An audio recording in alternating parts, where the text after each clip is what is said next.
It's my pleasure and privilege to welcome you today. And what's the Good afternoon. Good afternoon. So, what's the topic today? Today we decided to talk about very popular vitamin D. Yeah, let's talk about that. So, what are you interested in? So first of all, I would like to know whether it's why it's so popular, whether it's in fruits and vegetables or in meat and some other fish and other products, and why it's so important and how much we can how much we can eat, you know. All right. So, let's just do it step by step because Yes. I can't cover everything. Too much. Okay, like So why is such an important vitamin? let's talk because vitamin D is actually not everybody considers as a vitamin. Some people think that it's like a hormone because there's so many functions it's involved in. So it has too many functions, and that's why it's very important.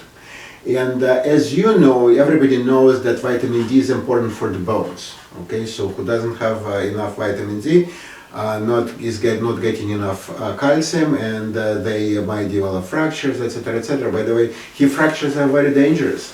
So vitamin D is not for fun. And when I was working in the hospital, I was called many times to clear patients for hip surgery, and they just fell down and developed hip fracture, and you can't even imagine how bad this condition is. And not always, but sometimes the solution is just take enough vitamin D and just make sure that bones are okay. And the another thing... I'm sorry to interrupt. Are the patients in hospitals, are they taking vitamin D like in pills? Or in terms of food? No, I've never seen any patient in the hospital who was given vitamin D. At all? At all. Why? Why? Because in the hospital usually we solve acute problems, and the vitamin D cannot solve acute problems. That's not for the acute disease. Wow. Yeah, not every vitamin, supposedly vitamin B1, yes, we do use.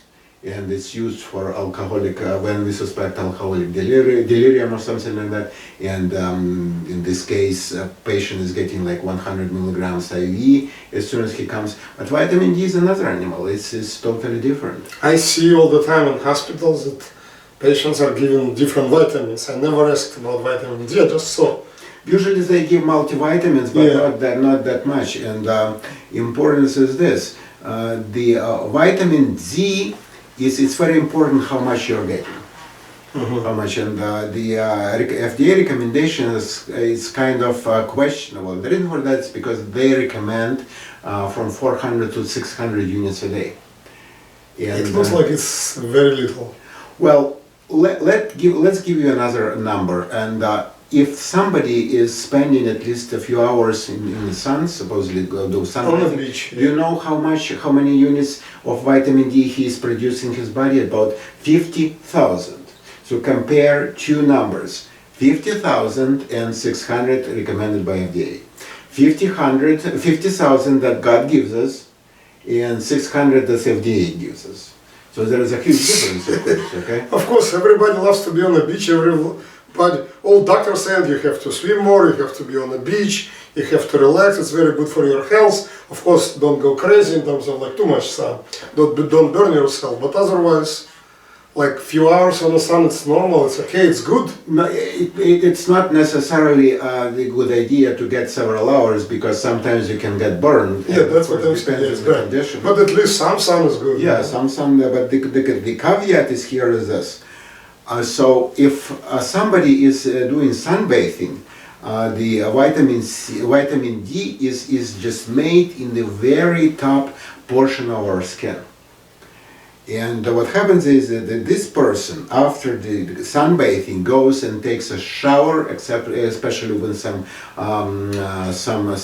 soap, or starts to rubbing himself, that the superficial skin layer where the vitamin D is actually gone.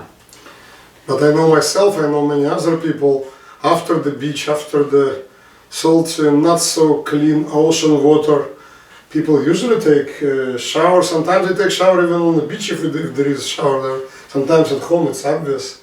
You don't go dirty after beach or after...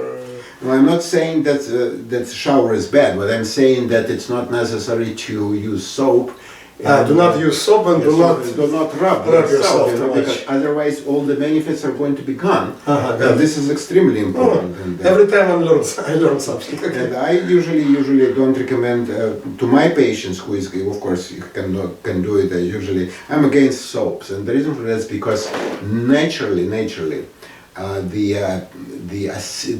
skin is acidic, okay, and the soap is actually base. So if you put this base on the skin, all the acidity is gone, and the acidity is extremely important for the to kill the bacteria. So you're against soap in general? Of course. And no, let me just make it a little bit more understandable. See, everybody is afraid of body odor, right? So, but the reason for that why people have it is because there is too much bacteria, wrong bacteria in the skin. So, what if we remove the acidity that protects us from this and change it to base and actually make it easy for the bad bacteria that produce odor to flourish? Do you think it's a good idea? Well, I don't think so. So you're now like going the entire industry, soap and all of this body wash and everything. Well, like so. it's at least job. questionable. It's at least questionable, and in terms of vitamin D production, especially, who is getting some. What about shampoo? That's the same thing. It's base. As soon as you put some base on your skin, you destroy the acidic protective layer on your skin. That's it. It's as simple as that. You know. You're surprising. Well, it's not surprising. It's like, you know, if you put some you know, you just neutralize. You just destroy the protection that is given us by God. That's as simple as that. That's what we're doing all our lives. Yeah, but yeah, I know that. But you know, I personally don't use soaps for many years. No shampoos, no soaps, nothing. Because you know, that's in terms of this, it's Just water? just water. And it's very important, and the reason for that is because it's not only soaps, but also deodorants, etc., especially for women. And as you know, they have a lot of breast cancer, and I'm just curious why they don't routinely test the tumor when they do the biopsy for the toxins. I don't think they're allowed to, but I think it would be a good idea, and it would be very interesting if they found deodorant in the tumor tissue. Okay, but we changed the topic a little bit, but like it's still very In surprising. fact, it's not. And the reason for Talk that about is the vitamin D. yeah, vitamin D is a lot of people linked lack of vitamin D to increase the incidence of cancers. Okay, so that's the direct relationship with this. So besides sun and besides going on the beach or outside, getting some sunlight and everything, any other ways to increase vitamin D in our body? Not that much. Not that much. Not a lot of products Fish. have vitamin What D. about fish oil? Yeah, just let's go over. So basically, in order to have vitamin D, you need to eat something fatty, and the reason for that is because vitamin D is fat soluble, so you can't get it from the water soluble products, and that's why they fortify a lot of products in our country, like milk. A lot of products are fortified with vitamin D because in nature it's just very little. And these natural sources are mushrooms, it's fish, and that's liver, beef liver, and that's pretty much it. Not that much. Beef liver, oil and milk? No, milk is fortified. Fortified. Fortified. Mushrooms, yes. Mushrooms, yeah, portobello mushrooms. But once again, portobello mushrooms is probably not that rich. But fish oil is a really good source of vitamin D. Do you remember when your mom gave you fish oil when you were a kid? I did not like it. Oh, I did. You As a matter of yes, I did. Yes, I did. I remember that bottle with the fluid, and my mom was giving me at least 1 tablespoon a day, and I liked it. I did not. I still remember She gave the me, smell. but I did not like it at all. Oh, I did. I did. So this is very important, but once again, sunlight is probably the most reliable thing. Sunlight. Sunlight, because it's 50,000 units a day, approximately. 30. Do you recommend your patients to have as much sunlight as possible. I mean, for vitamin D purposes. Look, everything is good in moderation. And if somebody takes too much sunlight, he can end Yeah, I up, understand. where You always preach moderation. Yeah, it's very important to make sure that it's reasonable. Because somebody is not really doing something unreasonable. Of course, it's no good. Just what I am preaching is this: is do everything natural. Instead of going somebody say, why don't you go to your chores and just go to your garden or whatever it is, just do some gardening, some simple stuff. You will get it naturally instead of going and lying on the beach for 8 hours. I don't think it's good. No, nobody's talking about 8 hours on the beach. Yeah, no. No. But a few hours, why not? Well, when I go to the beach, I see a lot of people that come in the morning and leave at Spend the night. whole day. Yeah, spend the whole day, so probably it's not. That's But too if much. somebody is doing chores, is just walking around, behave naturally, I don't think he needs any guidance because it will be getting, he will get sunlight naturally. Okay, and this is moderation, and there is be reasonable is very important. So it helps our bones, you're saying? Vitamin D bones. No, it's not. It's not bones. It's just practically almost every system. Because once again, not everybody believes that vitamin D is just simple vitamin. A lot of people think that it works like hormone, or at least like prohormone. And probably the most research, the thing is that how it influences the immune system. And some studies show that lack of vitamin D is linked to higher incidence of cancers. You mentioned fats, so maybe, what about like fat, what about butter, what about margarine? Do they have anything with vitamin D? No, I don't think so. That's mostly fatty fish like salmon, like mackerel, Salmon. tuna, salmon. Okay, and that's important. But when somebody takes fish, I always caution those people that a lot of fish, especially tuna, it has a lot of mercury in it. That's what you said. So yeah, as you remember, we talked about that. So it's Yes. not a good idea. But if you decide to take fish oil, it has to be pharmaceutical grade. That's important, and make sure that it's just good and there's no mercury in it, because you can get So vitamin D. you recommend to and- buy fish oil in pharmacies, that's what you're saying? Not in regular stores? I'm not aware of pharmacies selling fish oil per se, but what you can do is just at least to put your attention and make sure it's pharmaceutical grade. They usually put it, and the expensive should be expensive one, not the cheap one. And I personally do it differently. I just ate salmon, wild Alaskan salmon, which is probably the cleanest what we can get here in the United States. Stay away from tuna, because tuna is very well known to be to have too much mercury, and that's pretty much it. And go to the sun. Why do you need some kind of weird stuff? Just go and do some gardening, or just walk around the beach and enjoy How yourself. about walking in the park, in the botanical garden? Good. As soon as you are getting some sunlight, that's good. And I So personally I'm go doing fishing. something right sometimes. Yeah, I just go fishing and just get two benefits: sunlight and fish. Depending where you're fishing, of course. Because if it's a dirty water sometimes, I do not want to fish in, with all due respect, I live near Shipshead Bay. When I see some people fishing in the bay, I don't think it's such a clean place to do fishing there. Well, I don't know. I don't have any reliable information about how bad it is. Personally, I fish in an open ocean, so Or an ocean, yes. I mean on the beach of the ocean. I don't Yes. go inside the ocean, but near on the beach and the open ocean. So Open that's- ocean is a different story. Yeah, probably it's not that good, but at least it's not that bad. Correct.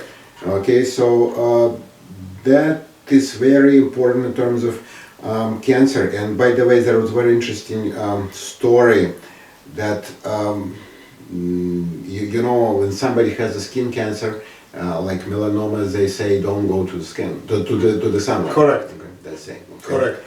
And what happened was that they actually studied the people who disobeyed doctor's orders, and instead of hiding from the sun, Just actually they started getting sunlight.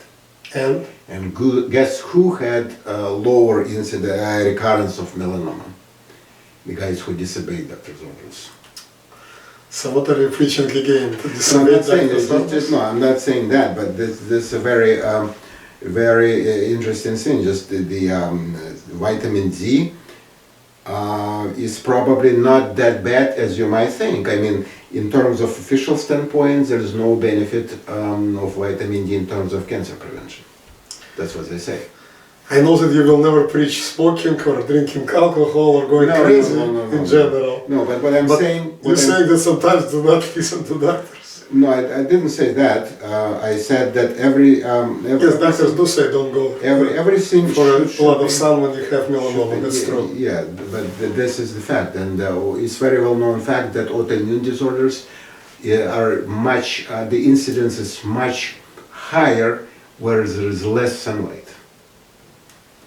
Where there is less sunlight, it's very well known fact, very well known fact. There is a problem with why there's not enough vitamin D, that's what they say, there's not enough vitamin D, that's why a patient has autoimmune disease. At least there's some school of thoughts, you know. Do you have any vitamin D in eggs? Yes, that's my fault, I forgot to mention, it's Yeah? egg yolks, egg yolks. Oh, Egg yolks, Oh, egg yolks, at so least that's a good idea, yeah. so But much. in terms of vitamin D, you need to be very careful. And the reason for that is because vitamin D do not work alone. Do not work alone. And as you know, vitamin D brings calcium in and increases the calcium concentration in our body. And what happens is that as soon as calcium goes up, it has to be put in the right place. Let me give you an example. Supposedly you went to your daily job and got $100 as a compensation, right? okay. And if you put it in your pocket, that's okay. So you can just put, or you're in your wallet. Okay, so it's okay because you're not going to lose it. But what if you just try to put it some kind of in a place that it can easily slip out, you know? So that's probably not the good idea because the earned money can go away.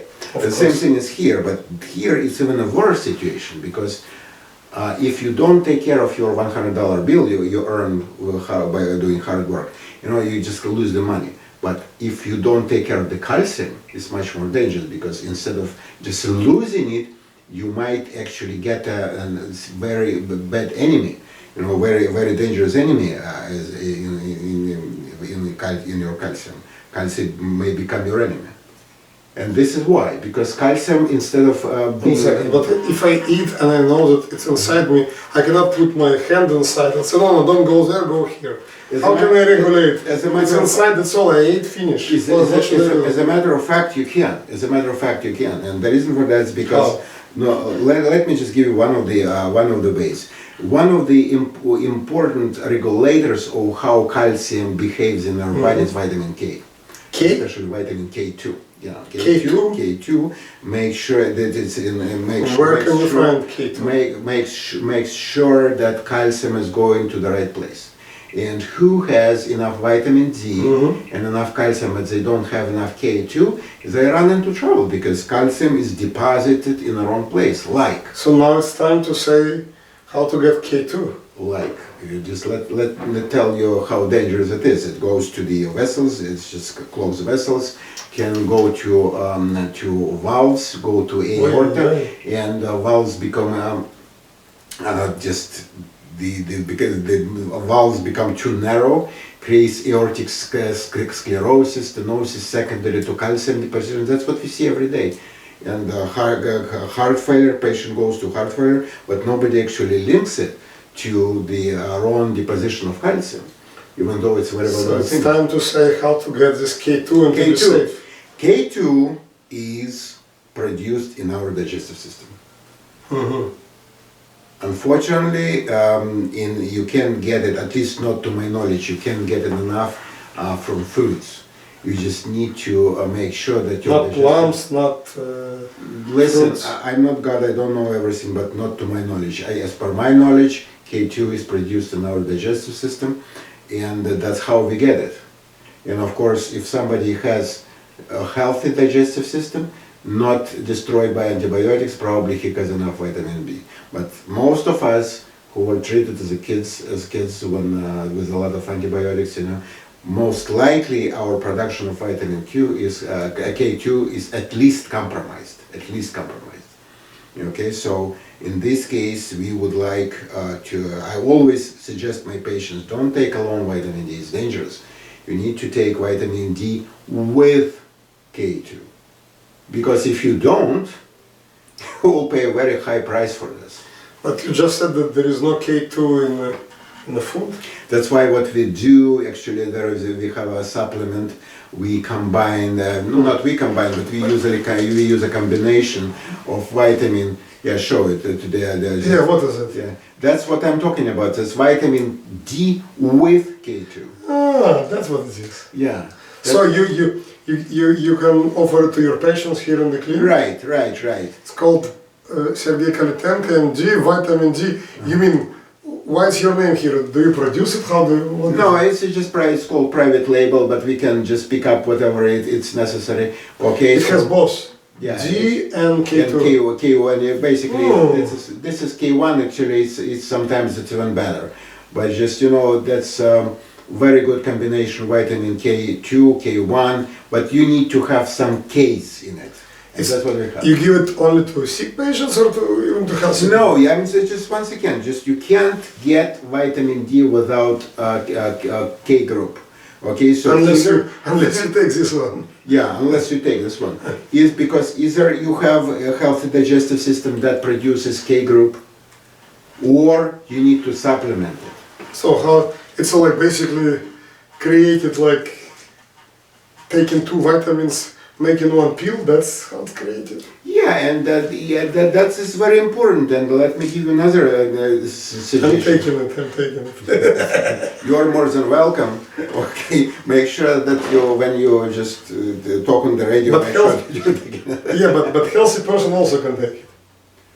Or only person who is sick. I am taking it, not necessarily okay. sick. Okay. That's vitamins are not actually designed to treat acute sickness. No, I mean not every. It's a one pill a day. How does it work? This particular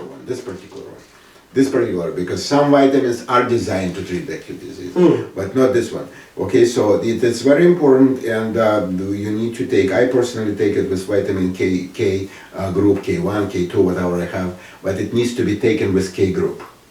Okay, and how much I'm taking it? Listen, it is very tricky thing, because it can be determined by the number.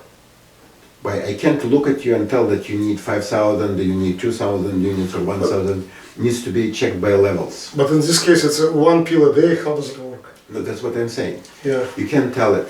What you need to do, you need to start from one pill a day and then check the levels. If levels are low, levels of what? Of vitamin D. Vitamin D. Then you need to increase it until you achieve the optimum level. And optimum level is dependent on your on your goal. Supposedly, I have a cancer patient. The target is about 100. Oh. No, the level, not the pills. I understand. Okay, yeah, the pills. But I personally have from 60 to 70. I think it's pretty good enough for now. And I always have this level, so I just try to keep it in this area. Sometimes in this range, sometimes I have 80. It's from 60 to 80. The patient who doesn't have cancer, I think it's a pretty good idea. But once again, you can't take it alone because it's just dangerous. You will get more harm than good by taking vitamin D without K group vitamins. Okay, I understand. Okay, you explained how important vitamin D. You explained that it should be together with K2. K group, I would say K1. Which means you have to have good digestive system, basically. If you have, you don't need it.